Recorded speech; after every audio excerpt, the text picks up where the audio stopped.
Hello बच्चों, let's read the question.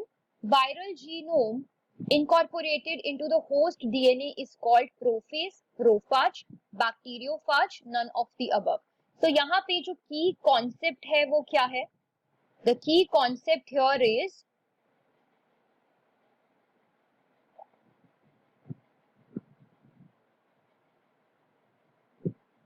कि जब वायरल का जीनोम जब इनकॉर्पोरेट कर जाता है किसी होस्ट के डीएनए के साथ, होस्ट का डीएनए आप यहाँ पे ई कोलाई का डीएनए भी ले सकते हो, ई कोलाई एक्सेट्रा। सो अगर हम होस्ट ई कोलाई को कंसिडर करें तो जब वायरल जीनोम उस होस्ट के मतलब ई कोलाई के डीएनए के साथ इनकॉर्पोरेट हो जाता है तो हम उसको क्या कहते हैं? हम उसको कहते हैं प्रोफाज। तो यहाँ पे हम थोड़ा सा अंडरस्टैंड करने की कोशिश करते हैं कि प्रोफाज एग्जैक्टली होता क्या है। तो जब हम कहते हैं प्रोफाज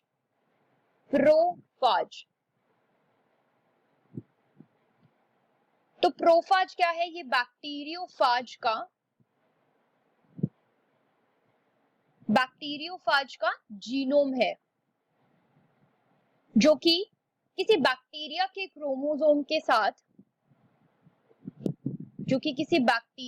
क्रोमोसोम के साथ जाके इनकॉर्पोरेट हो गया है, या फिर बैक्टीरिया के डीएनए के साथ, या फिर बैक्टीरिया में और क्या होता है? एक्स्ट्रा क्रोमोसोमल प्लाज्मिड है ना। तो उस एक्स्ट्रा क्रोमोसोमल प्लाज्मिड के साथ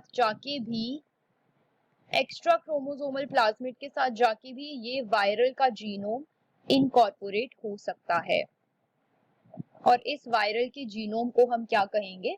प्रोफाज कहेंगे। थोड़ा सा और हम इसके बारे में जानते हैं। इंटीग्रेशन ऑफ प्रोफाजेस, जब प्रोफाज इंटीग्रेट करते हैं, integration of prophages into the bacterial host, तो ये इनकॉर्पोरेशन बेसिकली एक बहुत ही इंपॉर्टेंट स्टेप है of the lysogenic cycle of temperate फाजेस।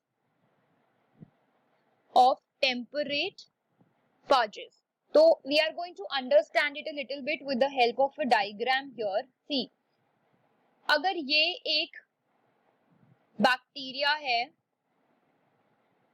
और ये बैक्टीरिया का क्रोमोसोम है, यहाँ पे we have the phage. Okay, ये क्या है? This is a bacteriophage. What is a bacteriophage? Bacteriophage is a virus जो बैक्टीरिया पे अटैक करते हैं स्पेसिफिकली। तो यहाँ से बच्चे क्या होगा? इसका जो जीनोम है वो एंटर कर जाएगा इनटू दिस बैक्टीरिया, राइट। तो अगर मैं यहाँ पे फिर से बैक्टीरिया की सेल बनाऊं तो ये जो डीएनए या वायरस का जीनोम एंटर हुआ था वो कहाँ पे इनकॉर्पोरेट हो गया? This has been incorporated along with the bacterial genome. तो वो बैक्टीरियल जीनोम के साथ इनकॉर्पोरेट हो गया। So now this will be known as the prophage. So prophage क्या है? It is the genetic material of the bacteriophage और of the virus. ठीक है, तो मैंने आपको बताया कि टेम्परेट फाजेस जब एंटर करते हैं, when they enter into the bacterial host, जब वो बैक्टीरियल होस्ट में एंटर करते हैं, they don't cause the lysis of this bacteria.